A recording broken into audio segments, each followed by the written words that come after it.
continue the discussion from there. But this is one of our first of 4 masterminds that we're going to be doing related to this topic of leading through crisis. And when we talk about leading through the crisis, this is based on the work that John Maxwell did and related to a huge conference that got canceled because of the coronavirus. And with that, then he said, you know what, we need to put something together for our team, which was going to be over 4,000 people attending this conference that got canceled. And he set up this leading through crisis piece that we're going to spend some time in over the next 4 Fridays going through. And so some people says, what's a mastermind, Mike? And so a mastermind is really about getting like-minded people together around a particular topic to have a discussion and listen to other people's thoughts so that we can up-level our thinking and move us further in the direction that we need to go. You're going to hear some ideas from people today that you've never thought of before. You're going to hear some ideas from John Maxwell that you've never thought of before.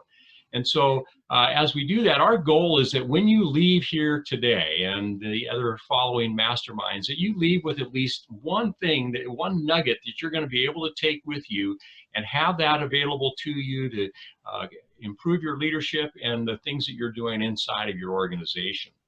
You know, so in a mastermind, there's really some codes of conduct that if we were in a smaller group, we'd sit down and talk about them and say, what does this mean? But I'm just going to run through them quickly here for you. One is that you're committed to this group and that you're committed to us in a way that means that I'm going to do my best to be here on Fridays and work through the frustration of technology that sometimes hits us. Secondly is that you're going to be ready to you know, answer questions, add value to people as it comes through. We're going to try really hard to be on time because there's so much stuff at the front end that sometimes we miss. And again, my apologies about whatever happened with the links to you guys. They were all working before. So that'll just remind me that I need to send you a link again right before the call so we make sure that you're on. And then the another item is that we want to be sure that we're don't have our cell phones on so they're ringing or buzzing at us, that we try and turn our notifications off on our computers so the dinging or the reminder things aren't distracting to you or to others. And that when you're on here, we want you to be encouraging. You know, sometimes some of us get in some of those moods where we're a little discouraged at times and things bring us down. We want you to be encouraging with other people. This is a group that's really going to help move you forward in the work that you're doing in a new world of work that we're in. You know, I see as I look around, there's one person in San Francisco and the rest of you are in your homes or in your offices. And so it's been a whole different 5-6 weeks that we've been at this, and we're going to be at it again for a while longer, it looks like. And so the last one that we have is that we want you to be willing to learn from others, be open to people's ideas and thoughts that they share. So in this mastermind, we're using the materials that were produced by John in the chat window that you have. Louanne has posted that link. If you didn't get that handout, you can go there and click on it. It's about a 17, 18 page guide that takes you through the next 4 things, and in there will be questions for you to look at and answer, items for you to do some reflection on, some of the assignment things that we're going to give you, because we want you to really dive into this to really help move you in the direction that you want to go in regards to increasing that. So one of the things that we've done is we've put together for you, there's no way we can answer all 8 questions that were in that guide for this session. And so we put together a poll so that you could tell us which of these things are most important to you. So I'm going to pop that poll up there right now as I wrap up my part of this and turn it over to the others in just a second here. But you've got this poll, read through that. Then click on 2 or 3 of those that you want to talk about today after we finish seeing what John has to tell us today. And that'll give you an opportunity then to provide some input to us and help the direction of what we're going to do after we see the pieces from John. We've got a great team with us today. I've got some of the best people that I know working with us here today, and then there's some of you that I know as well that would fall in that category, and maybe we'll tap you on the shoulder in the future to be one of the people that help us in these types of things. But first of all is Dr. Louanne Decker. Let me introduce Louanne to you. She is an exceptional leader. She develops leaders in the field of education. She's one of the executive directors in the Auburn School District, works with principals and leaders there in developing their skill sets and how they work with their teams. She also teaches leadership principles or leadership to principals in the principal development program at the University of Washington, Tacoma, and she's also an instructor in the doctoral program at Seattle U. So Louanne brings a wealth of not only the educational experience side to it, but the theory side as well. Karl is my brother, if you hadn't made that connection yet.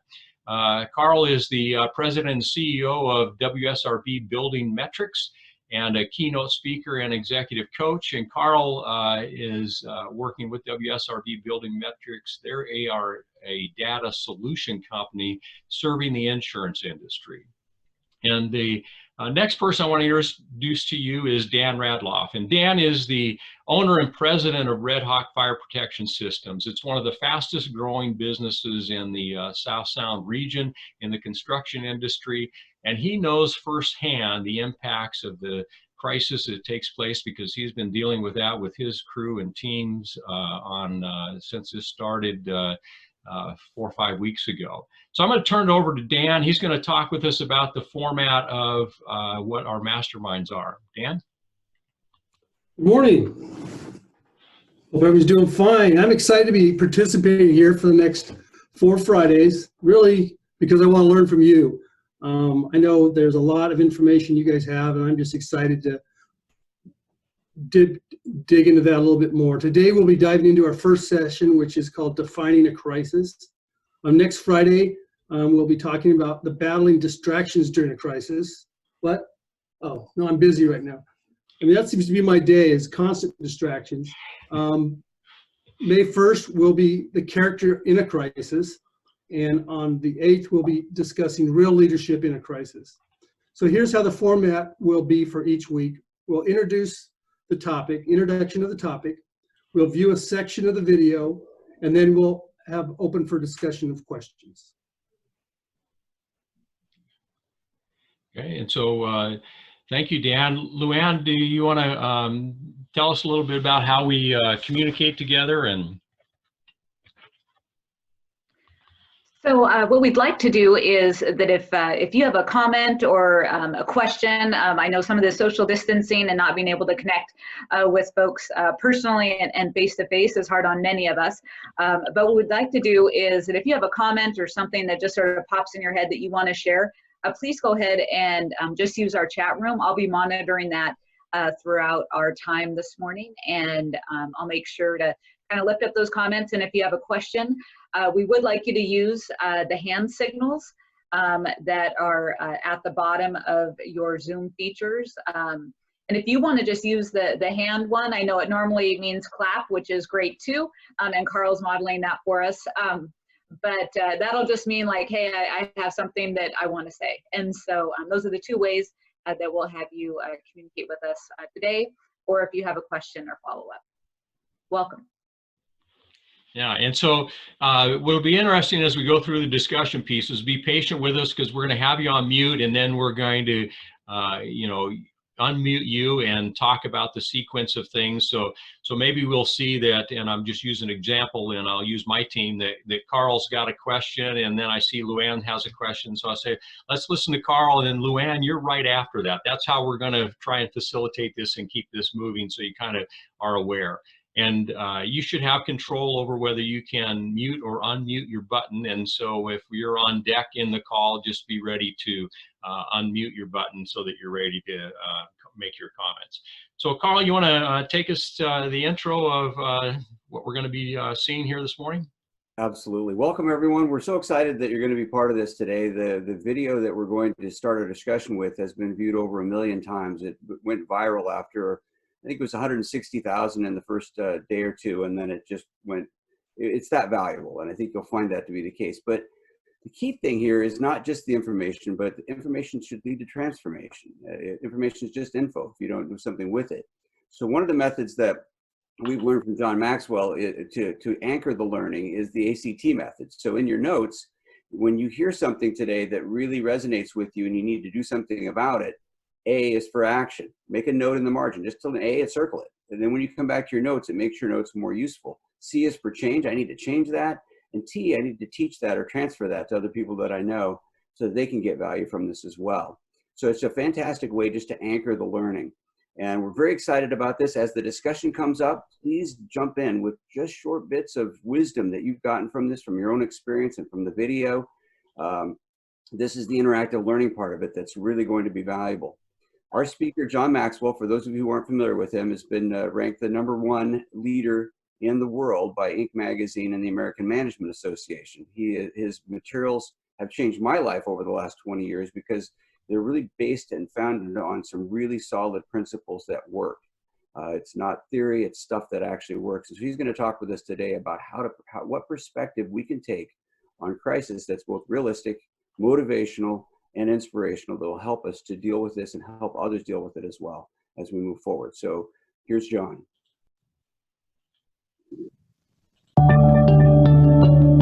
But let me talk to you about a crisis, because everything rises and falls on leadership. In a crisis, if you're a bad leader, if I'm a bad leadership, the fall in a crisis is much faster.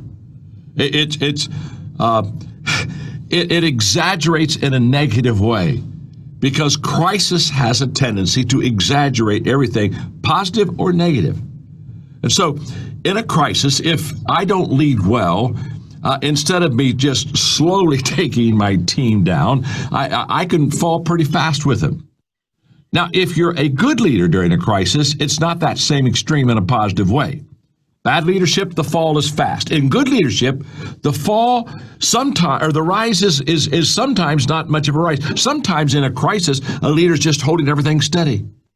We're not growing, we're not getting better, but we're just holding steady, knowing that this too shall pass.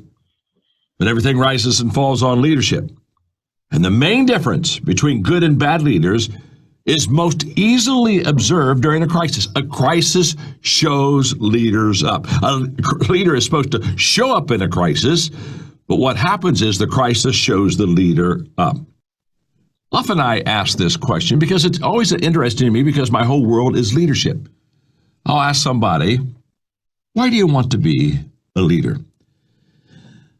Well, they'll give me all kinds of answers, but for this lesson today, I just want you to know that a crisis brings the best out of me. I can tell you that when difficulties arise, I want to lead.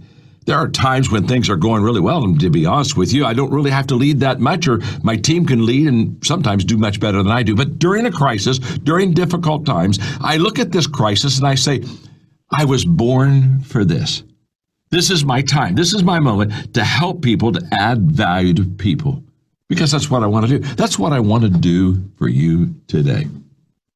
So there's a goal in this lesson. It's a simple goal. I want us together to learn more about what a crisis is so that we can better lead others in that crisis. This is going to be a lesson on perspective. I will continually come back to this thought. How we view things determines how we do things. The only difference is if I'm a follower, how I view things determines how I do things, and it just involves me. But as a leader, if how I view things is how I do things, it not only involves me, but it involves so many people. In fact, I'm very aware that while I'm talking to you now in countries all around the world, that there are tens and tens of thousands of people with me, and that what I say, what I share is going to have an impact, hopefully a very helpful, positive impact. So let's get started. How do you and I become a good leader in a bad, difficult crisis? Well, let me give you some very simple thoughts quickly, and then I'm going to dive a little bit deeper. Number one, if you want to be a good leader and help people through a crisis, your number one priority is to put the people first. Now, this is easy because the number one priority always for a leader, good times, bad times, is to put the people first. In this case, with the coronavirus, it's the safety of the people. But what leaders know is that when they take on the mantle of leadership, it's all about the people. It's not about me. I gave up my rights to put me first when I became a leader. It's all about you. And it's all about how can I help you, serve you, lift you, love you. You know, Mark, in the introduction, talked about how our prayers are with people that have already been infected with the virus. And this is a very difficult time. And in everything that I say today, I do not want to minimize the crisis that we are in. We are in a world crisis. But I also do not want to minimize the role that leadership has in a crisis, which is to help people get through it, and not only get through it, but to become better because of it. But if you're leading people in a crisis, the first priority is all about the people. Always has been, always will be. But if you're not in a crisis, I got good news for you. Your first priority is still people first. It's all about them. Now that we have that settled, and by the way, so many times leadership puts themselves before others in a crisis, and that crisis just begins to multiply in the lives of so many people. That's always wrong. It's always wrong. The second thing we need to do is to be a good leader during a crisis is to educate ourselves. In other words, know what the issue really is. Now, there's a lot of uncertainties about the coronavirus, but I'm talking about knowing and educating and getting our best mind around what this issue really is. And by the way, if you're going to educate yourself, okay, my name's John, I'm your friend. I wouldn't really go to the media. I'm not trying to be nasty, but the media has other agendas. Politicians have other agendas. And if you really want to educate yourself, I would go to the World Health Organization, WHO. The World Health Organization gives you a daily situation report that you can depend upon its accuracy. It doesn't have other agendas. Or the Center for Disease Control, CDC, they have a website. So I would encourage you to get educated and know what you're dealing with as a leader. I would go to those stories, okay, and to those sources. So let me just say a few encouraging things. First of all, we know what this virus is. You know, when AIDS came out in 1981, it took 2 years to really identify the virus, HIV, that was causing the disease. It took 2 years. With COVID-19, literally on December 31st, the issue was reported in China, and by January the 7th, the virus had already been identified. I just want to encourage you that there have been much more uncertain times of just even knowing what the virus is, much more uncertain times than what we're going through right now with the coronavirus. Number two, we know how to detect the virus. In fact, since January the 13th, we've literally had tests available that can detect the virus. This is a plus. That's essential. Number three, many of the cases that there are no symptoms or there are mild symptoms. Every time we hear that, we all rejoice over that. Number four, relatively few cases occur to people under 20. And number five, the mortality rate under 40 is quite small. Number six, the virus can be wiped clean. And number seven, science is on it globally. Back in 2003, during the SARS epidemic, it took over a year for us to get less information upon SARS epidemic than it did for us to get on the coronavirus. So there are some good things happening. That also there's already some vaccine prototypes. So I just want you to know that we need to as leaders to have a healthy knowledge of what we're dealing with. So people first, educate yourself. Number three, be flexible. A crisis has a lot of uncertainty and it has a lot of change. I wrote a book about a year and a half ago called Leader Shift. And the whole theme of that book is how to be adaptable, adjustable, flexible, so that as you're moving your people and leading your people, when plan A isn't working, you can go to plan B. And sometimes in a crisis, to be honest with you, you've got to have a plan C or even a plan D. But flexibility is very important for leaders to be able to lead people through the landmines of that crisis. Number four, leverage your team. In other words, utilize your team. Bring your team together, because as they come together, you've got one vision, one mission, but you do have different perspectives. It's just this simple. All of us is not as smart, or all of us is smarter than one of us. So if I'm just doing this by myself, I'm not going to get what I need. I need my team around me to give me those different perspectives. Kim Blanchard's the one, by the way, that said all of us are smarter than just one of us. Number 5, communicate judiciously more than continually. Now, judiciously is a huge word. You know me, I'm a communicator. I take complicated things and make them simple. That's really not a Maxwell word, judiciously, but it's the only word I could think of here. Judiciously means use good judgment. In other words, less talking, more thinking. And when you communicate with thinking weight. Good discernment, good judgment. People don't always need more communication, but they do need wise communication. Number 6, be authentic. Authenticity is what people want in leadership. They want that even more than perfection. They don't want a perfect leader, but they do want an authentic leader. And for over 50 years, when Mark was introducing me, and I'm 73, I've been doing this leadership game a long time. And I think that my greatest asset to people is authenticity. I've been around a long time. People love me. People believe me. People trust me. I spent a long time earning that trust. And so when I say be authentic in your leadership or my leadership, what am I saying? I'm saying things like this. Always tell the truth. Put the people first. Stay close to the people. Let them visually be with you as possible. I know social distancing. I got it. I also want you to know authenticity means that uncertainty is okay. You don't have to have all the answers. In fact, no leader has all the answers. In fact, I don't know if there's anything more disgusting than a leader that's pretending to have answers during difficult times, uncertain times. Do the right thing. That's an authentic leader. Keep your head above the crowd. You want to be in the crowd, but you want to be above the crowd. If your head's not above the crowd, you're not seeing the big picture. You're just seeing the crowd. And when you see the crowd, that's not the direction you want to go. And encourage others by example. These are just authentic moves, actions that we can have that attract people to us. And then I would just say one other thing, and that is manage yourself. Manage yourself. People ask me sometimes, they say, John, what's your most difficult leadership challenge? My most difficult leadership challenge is leading me. It's easy to tell you what to do. It's easy to speak to a few 100,000 people today.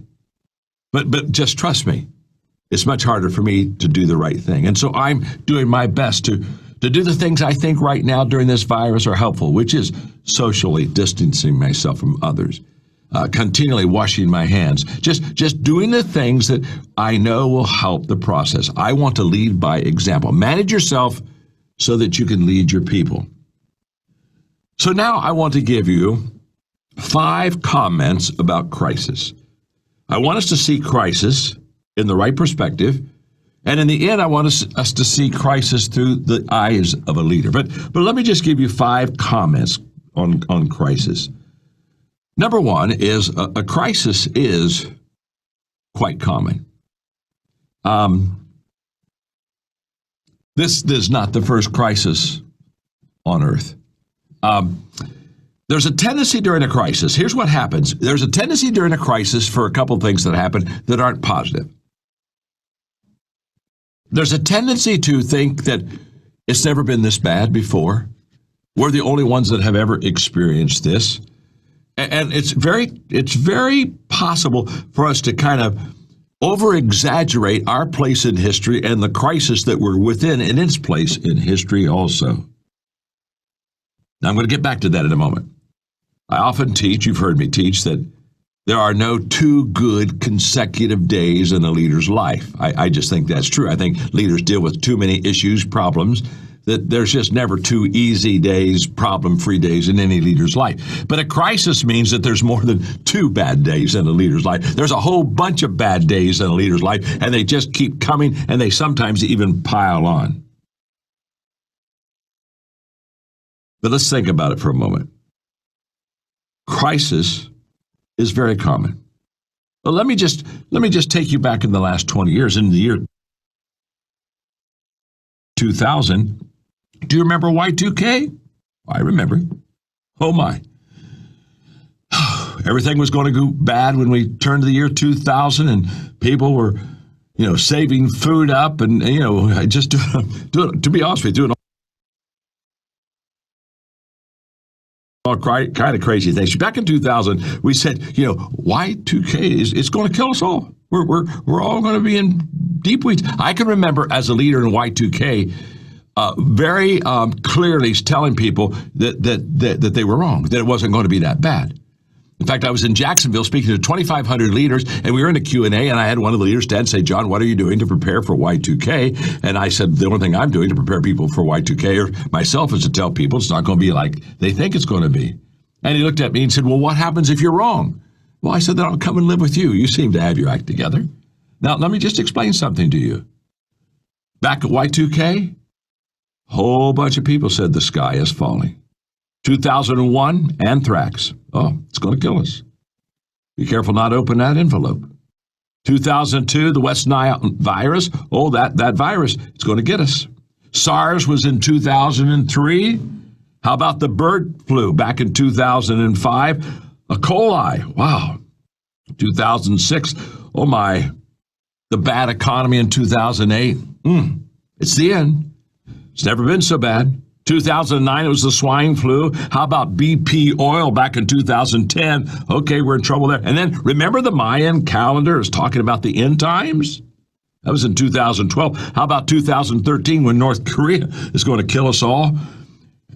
The Ebola virus was back in 2014. We had the Disney measles in 2015. And if it wasn't the Disney measles, it was going to be ISIS. I remember being in some very serious conversations about ISIS and this incredible terrorist crisis that we had. 2016, it was the Zika virus, and now 2020, it's the coronavirus. And I'm just telling you that I'm not trying to minimize this virus at all. Listen to me. My name is John. I'm your friend. I'm not trying to make fun of any crisis. I'm not trying to make light of any virus. Just look at me for a moment. When people are in a crisis, their tendency is to think that it's never been this bad before. And I just want you to know, it's been this bad before. Do you want to live in 1918, 19 and 20? When the flu was killing at one time 1 million people a week? I'm not trying to minimize what we're going through. It's very serious. I take it very serious. I pray every day for this crisis to be over. I'm not at all trying to minimize it, but I am saying to you that when you're in a crisis, the tendency is it's kind of like minor surgery, major surgery. Minor surgeries when it's on you, and major surgeries when it's on me.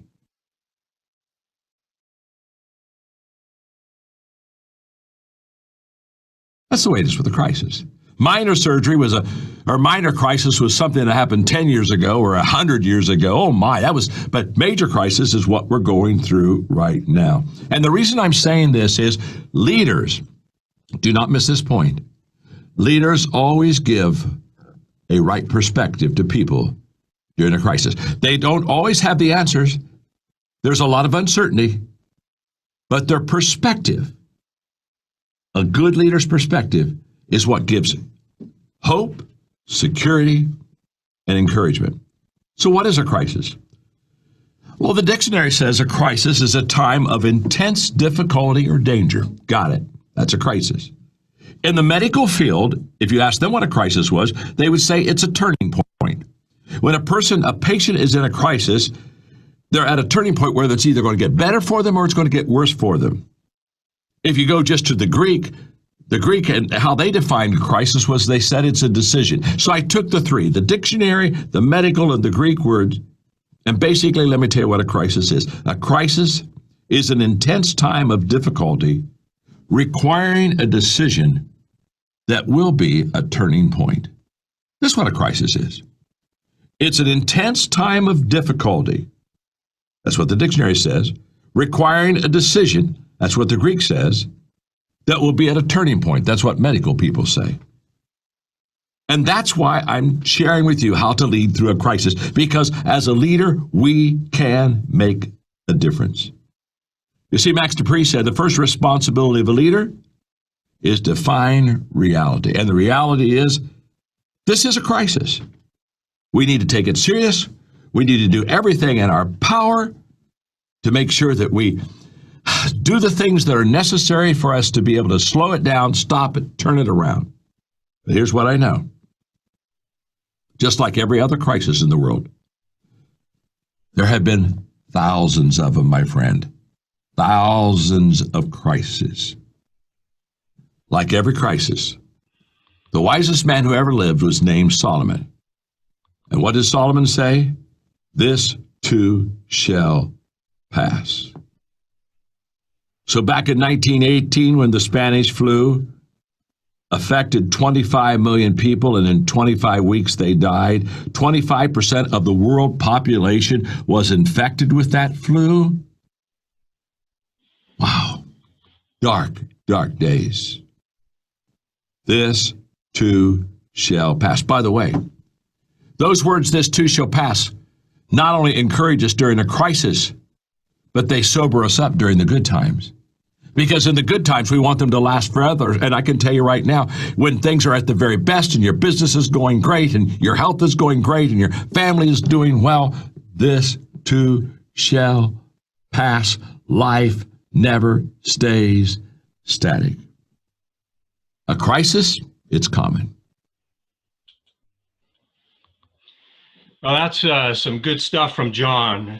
I apologize if some of you had some trouble with the video. I saw some comments that we had a little lag from a few people here and there, but that's sometimes to be expected when you're feeding as many people as we are on this. Appreciate all of you who have joined us and were not with us right at the beginning due to some technical issues. I'm going to pop up this poll again for you if you didn't get the chance to respond. These are going to be the questions that we're going to talk about here for the next 15, 20 minutes, and then we may need to go on a little bit longer, and we'll go on a little bit longer for those of you that want to hang around past 9. I know some of you got to jump off right at 9. But right now, it looks like questions 6, 7, and 8 are those that people are really interested in hearing. And so we'll start with question number 6, which says, how should a leader combat that sense of urgency without seeming disconnected from the situation? So, Karl, do you want to just start us off with that, and then we'll have others just raise your hand if you want to comment on that, and we'll continue with that. Karl? Excellent. Thanks, Mike. I love the quote from Max Dupree that John gave, which is that a leader's first responsibility is to define reality. So first thing that we did as a leadership group is to be realistic. So we're looking to inform people, let people know what the situation is, don't candy coat it, but then also beyond that, to encourage people, to let people know what you're doing about the situation, what the plan is, and then to inspire them to stay committed to the vision and the mission and working together. So those are some of the key things that we did, and have very, very positive feedback from our team members on that approach. Okay. Somebody else, unmute yourself and jump in with a comment in regards to that. How should a leader combat that sense of urgency without seeming disconnected from the situation? So I see Evan made a comment here. He said, is comparing events a successful way to provide perspective, or are there better strategies?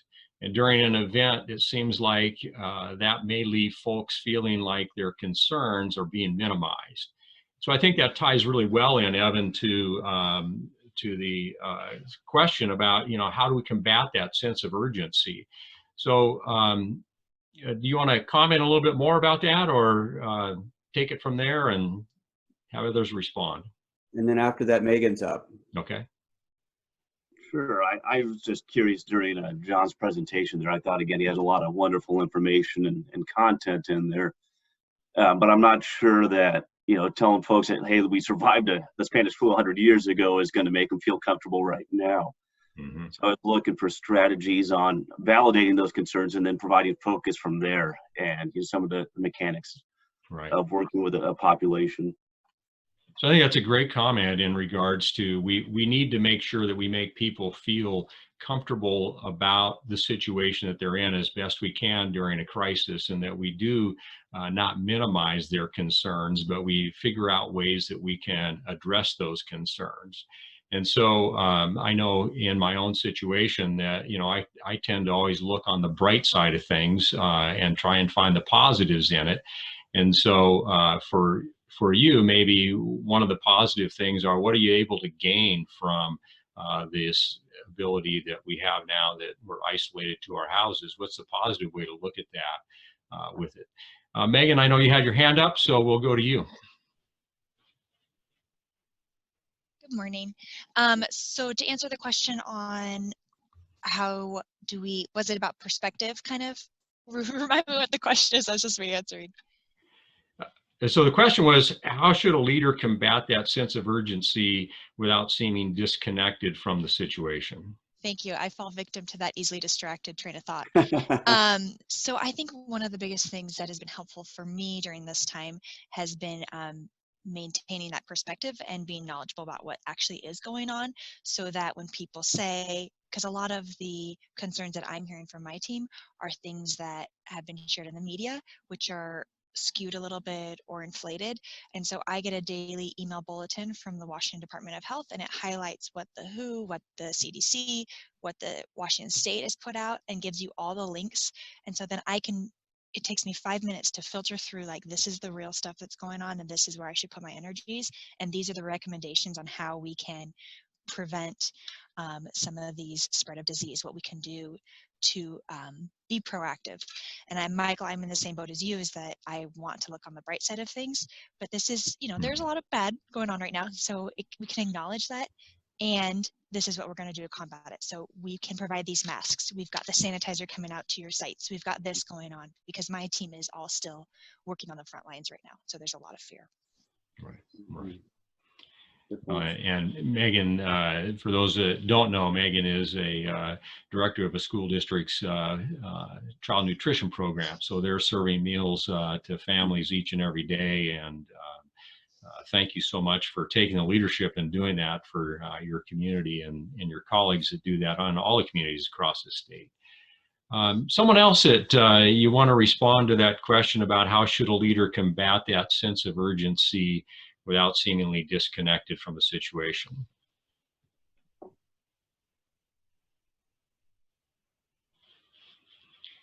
So it moves us in, we'll move on to the next most popular question you guys had, which was number 7, which was, how should leaders define reality in a time of crisis?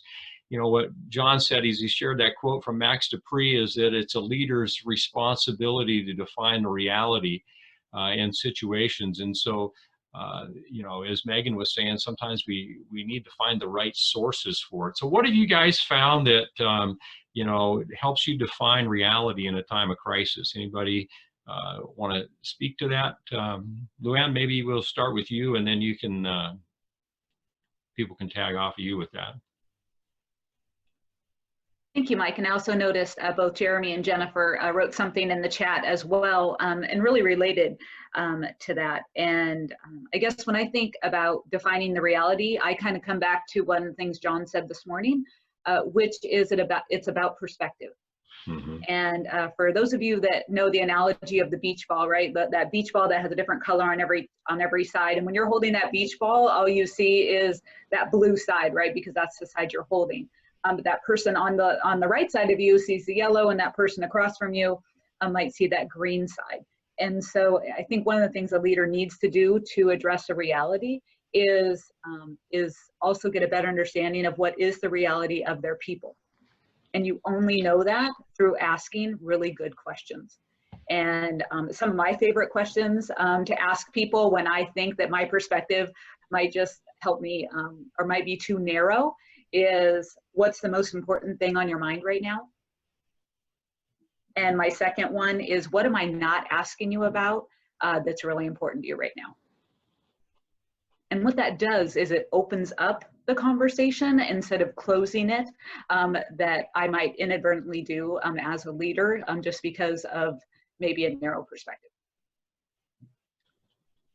And maybe some of you have some comments for Jennifer. She says, how should leaders be authentic and define reality without placing our own fears and becoming gloom and doom?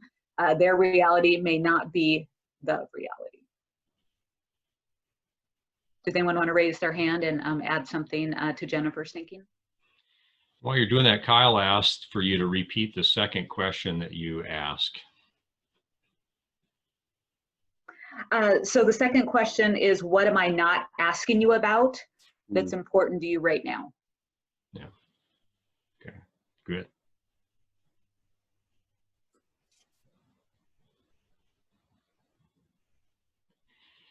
So Jennifer, did we give you a good enough starting point answer, or would you like a little bit more? If I can jump in and just kind of talk a little bit more. Can you hear me? Okay, and two, you want to respond there? Yes, can you hear me? Yes.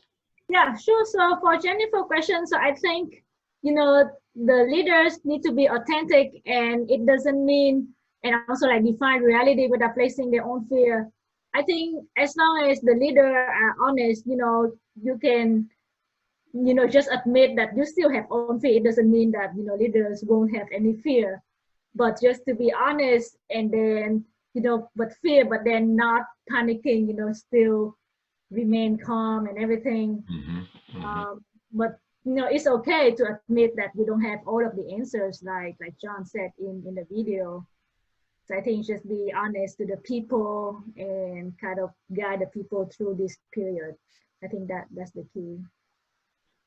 Right. Well, that's some great advice, is that we have to oftentimes say we don't know the answer, as John had mentioned, and that at times as leaders, I know when I was early in my career, I thought that I had to have all the answers, and would at times just give people an answer to give them an answer versus actually finding out the truth of it. And so what Megan was saying earlier about finding out and having some ways through some official releases from the Department of Health to know what the truth really is, I think will be really beneficial to you. And then being able just to listen to people. I think one of the things, like Louanne said, was you know, how do we listen to folks in that? So Dan, I want to ask you to respond a little bit, because you're right in the throes of this. You got all kinds of things that are happening in your world, Dan, with your team, and being told you can't work, you can work. Talk with us a little bit about how you're dealing with that situation. Sure, Mike. I think my statement I make about every day is, they're in construction right now. There's never a dull moment, and there's never 2 days the same. It's just this constant change. So I'll go back a little bit. It seems like things have kind of calmed down for us. But we had about 60 sprinkler fitters that were working. On the 18th, when we did the soft close, we gave them the choice to take a layoff. I thought we'd have 2 or 3, but half our crew decided to take a layoff, which was a little bit distressing in the fact that we had jobs that were still open, because at that point, construction was deemed essential via the federal government's guidelines. So we went from, we have too many guys, we need to just lay them off, to we don't have enough guys, what are we going to do?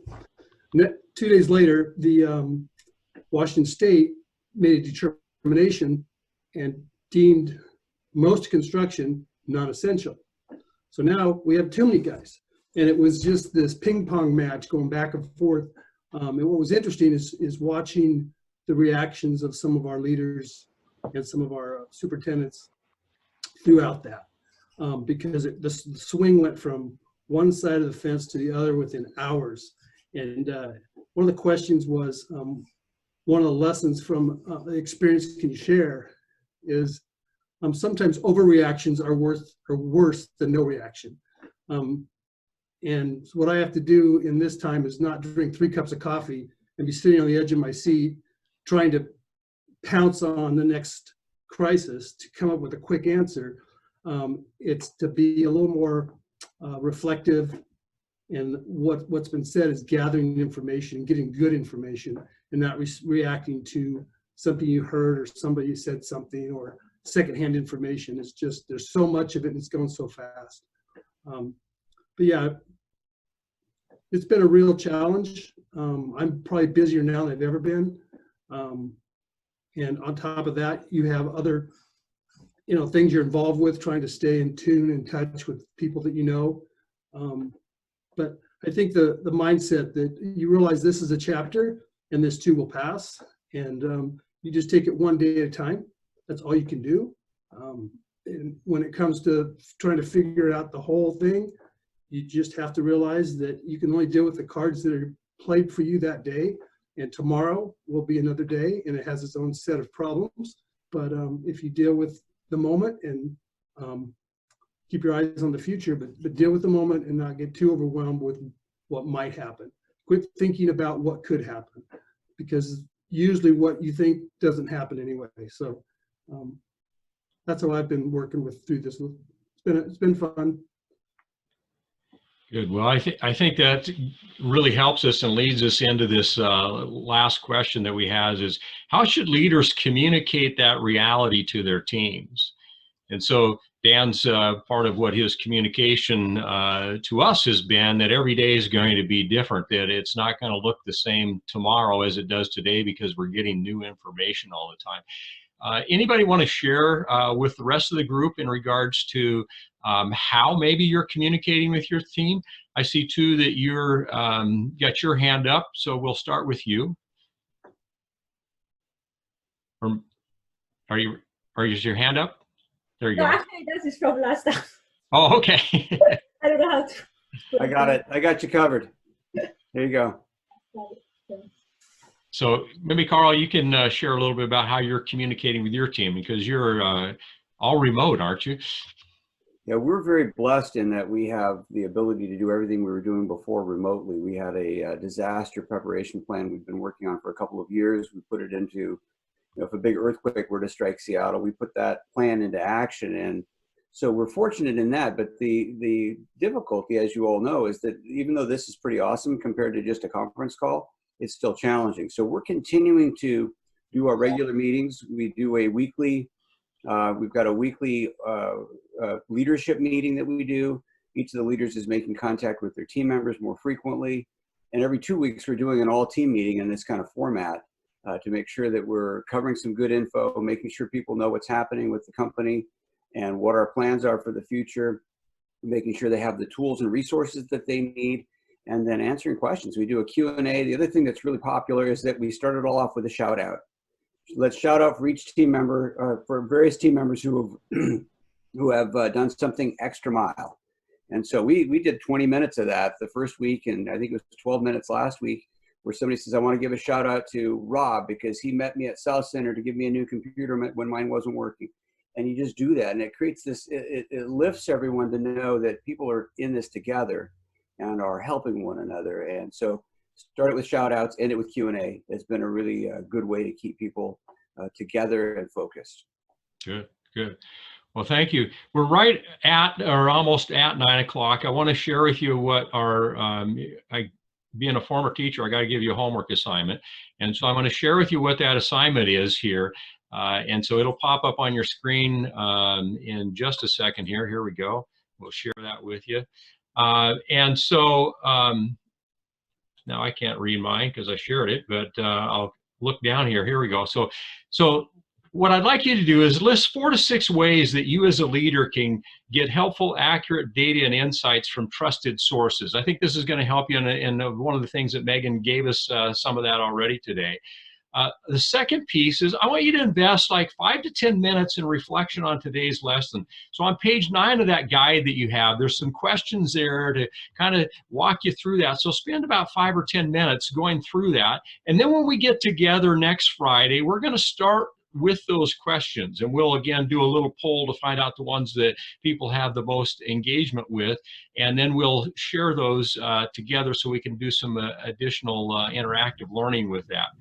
And then the third one is, I guess that is Kim shared, ready to share how the next, or the perspective you gained from today, how it's impacted your attitude and approach to your daily practices and habits.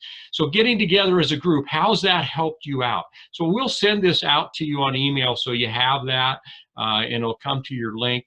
But I just wanted to give you those as a place to know and start with, because this is a process that we're going through. It's just something that's not going to be resolved in one day. And as time moves on, we continue to hear that it's going further than what we thought. But we want to be able to provide for you that. Louanne's got to head out. She's got a 9 o'clock meeting. I want to thank her for joining us today and tracking our chat and giving us some good insights from her perspective of what she does. So thank you, Louanne. If the others of you, some of you got to go, great. If not, we'll continue to stay here and continue the conversation a bit longer. Mike, I want to point people to the chat as well. There were some great ideas from Megan and from Jennifer, that ways to communicate: emails, printing a weekly newsletter, increased frequency of meetings to daily the first week of school closure. This is from Megan, have now reduced to once a week as it mellows out. Jennifer says, keep your team culture alive and doing Zoom happy hours or non-work focused gatherings. We did a cooking Zoom last week. So be sure you check the chat bar as well. That'll give you some, that's right down there at the bottom of, in the middle of your screen. That'll give you some additional ideas from the team. We are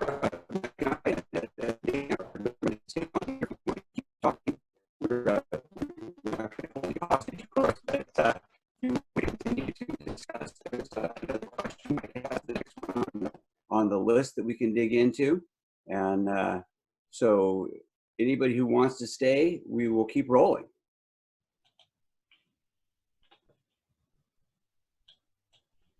Mike, what was our third question on the poll? So the third question we had, and this one I think is really good, is what's one lesson from that experience that you've had in a crisis before that you can share with the group? What's a lesson that you learned maybe in that process of a crisis prior to this one, or even in this one?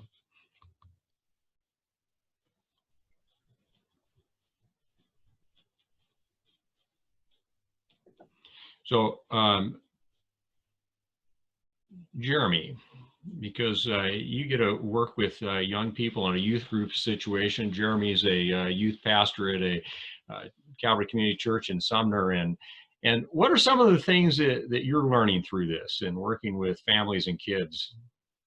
For us, it's just been adapting to just a totally new way of doing things that we weren't planning on.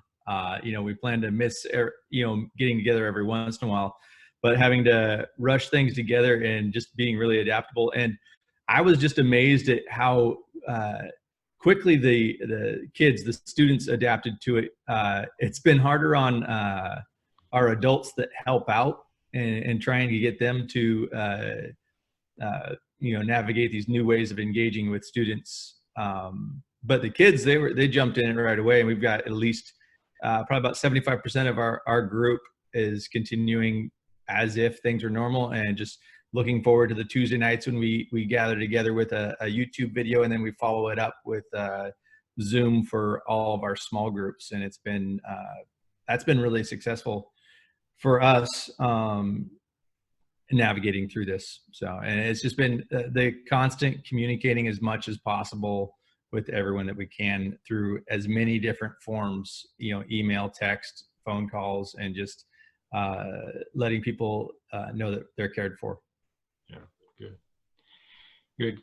Krista, I want to ask you how things are going with what you're doing at Farm 12 and Step by Step. Krista leads a huge nonprofit organization helping moms to be, and they've got a restaurant, an event center that supports that. So I know you've had some challenges probably, and it'd be interesting to hear how you're working through some of that.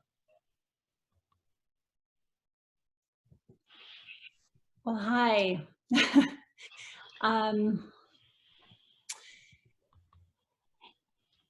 I I would like to think and get around my head around the fact that this too shall pass, but it is really difficult. And I think, so I'm responsible for about 120 employees, and I have carried them for 6 weeks now. I have committed at the beginning to not make any rash decisions, and that I wanted them to acclimate to what was going on as much as I needed to acclimate to what was going on before I made any decisions. So we have been operating in the red for 6 weeks now, and just watching that tick. And we did not get the PPP money in this round. We're hoping that we will in the next round. So my my concern is that I'm the oldest of 5 kids, and I always have this huge burden of responsibility for people that I'm responsible for. So this week, I had to let people go, and I have never done that in 23 years. So for step by step, I have not had to let go yet, but for the restaurant I have, and many of the people that I have to let go will not qualify for unemployment. So I just, how you care for your people when you're kind of meeting the ends of what you can do is a huge burden on me. And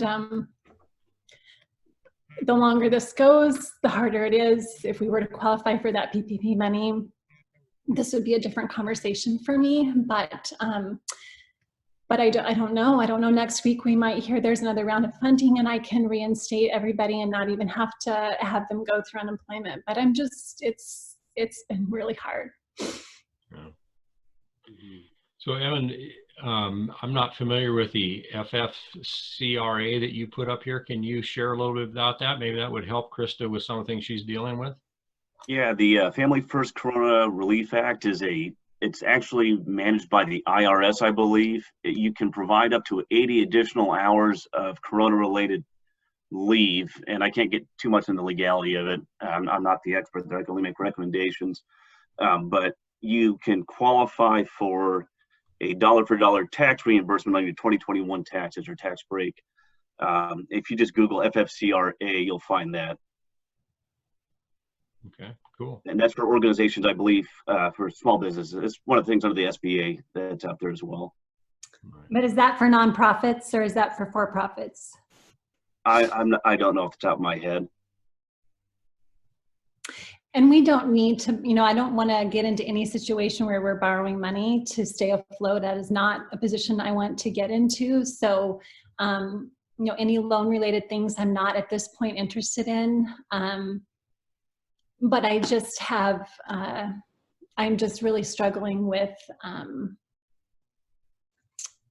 how to care for these people I feel responsible for and still be fiscally responsible with the money that has been entrusted to us in those decisions that we have to make. So, Krista, this is Karl.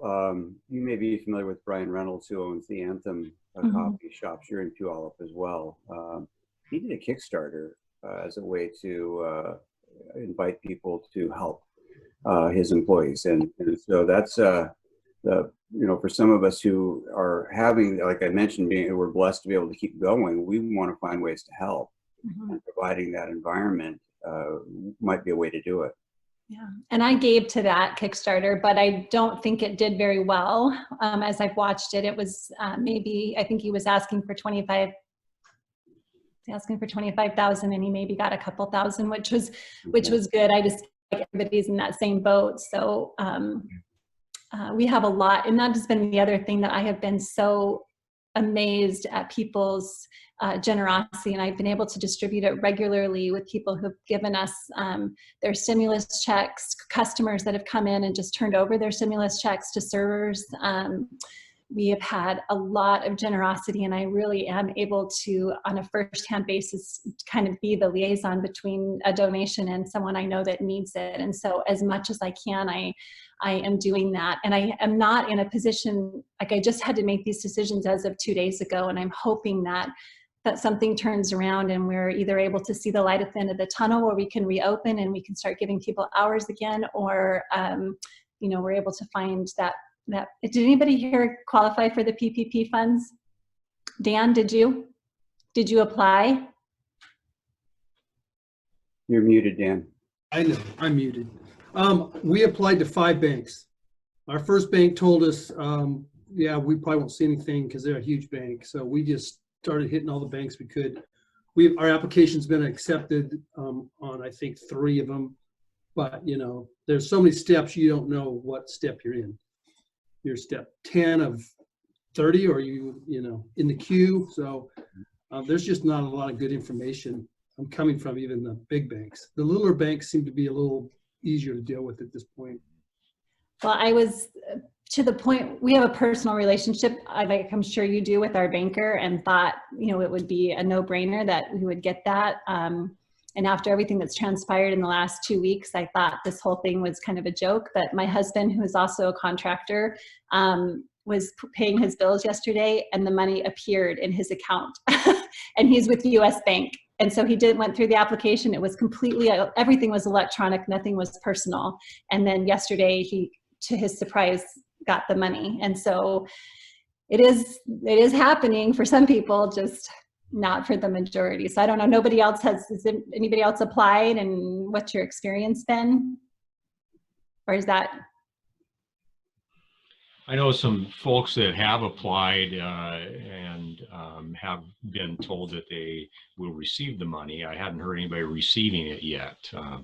So I've got to stage 4 or so in that process, but I think we'll see some relief. But We've got a comment from Dean, who owns a moving company. We tried to apply. US Bank could not get their system even set up in time for multiple owner companies. We were only part of the way through the application process before the government ran out of money.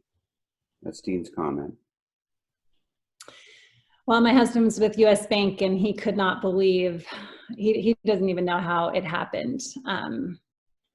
So hopefully that encourages you that it did, and maybe in this next round, just keep up with everything they're asking you to do. And I've had a real, you know, conflict about whether to take that money, and I've been on quite a few calls with the Murdoch Foundation and different organizations that have really investigated it. And I don't see any red flags to taking that money as long as it's used appropriately. But I don't know if any of you, Dan, if you feel like you're a little bit questioning whether you would even want it, or if you are hoping that you'll get it. Yeah, my financial guy, he's been pretty much 40 hours a week just trying to look at all the questions and options and the strings attached and what makes sense and what doesn't. But like, once again, I don't really see any cons.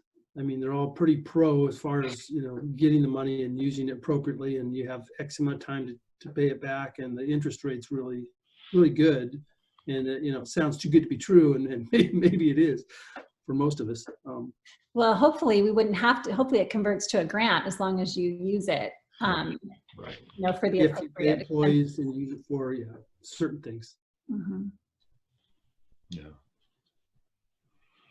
Well, Chris, I want to thank you for being open and honest. I know I put you on the spot, and that was probably a bit unfair, but I think you shared with us some of the realities that not only you face, but many of the others that we know or are on this call even face too. So thank you for being vulnerable and honest with that perspective, and continue to do the great work that you're doing with your team. And as difficult as it is right now, it will improve. So Jeremy, you've made some comments. Jeremy Engel, you've made some comments, and really appreciate those. Anything you'd like to share with us? We haven't heard from you yet. I've just really enjoyed hearing from everybody else here and picked up some great notes. So Thanks for everybody sharing, especially your perspective, Krista. I really resonate with that as well. I really feel responsible for people, and working with Karl, that's been one of my hardest things, when you have to let somebody go or fire somebody, or they're not performing to the standards. It's hard. It's really taxing on me. It stresses me out, gives me anxiety. I don't like doing it. And so, thanks for being open about that. Yeah, some more tools maybe next week, if we can dig into that, would be valuable for me. Yeah. Okay, good. Jeremy. Okay. Any other comments or things people want to talk about?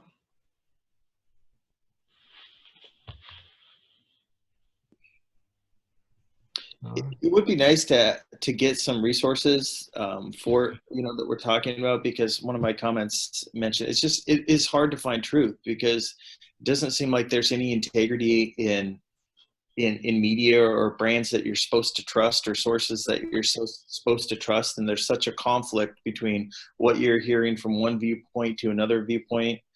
I think it's especially challenging today to be able to frame a context correctly, and to Lance's point, what is the right perspective on a situation, and what is truth, and how do you maintain what's your truth while not polarizing someone else? It's just there's so much disinformation floating out around there right now, and for me running our organization, I don't have time to filter through a mass of media to try to find something that's somewhat accurate to help frame the situation.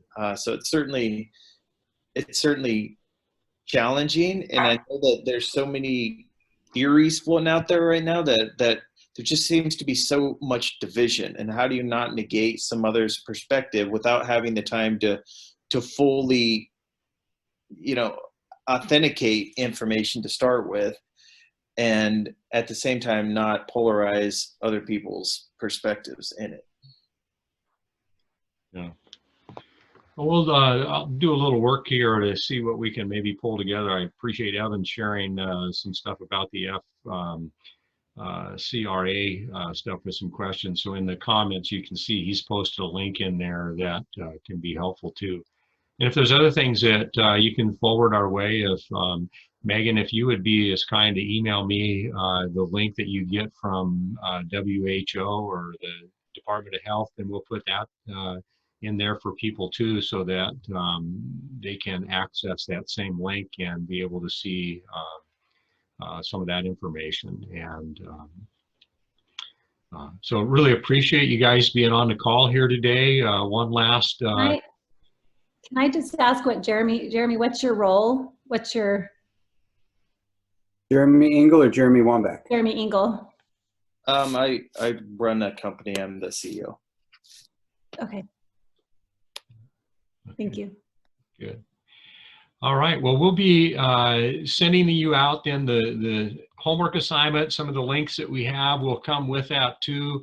And really look forward to seeing you next Friday as we talk about some of the things that are related to the next part that John will share with us, which is about the distractions that happen and how do we stay focused when we have all these distractions that are taking place.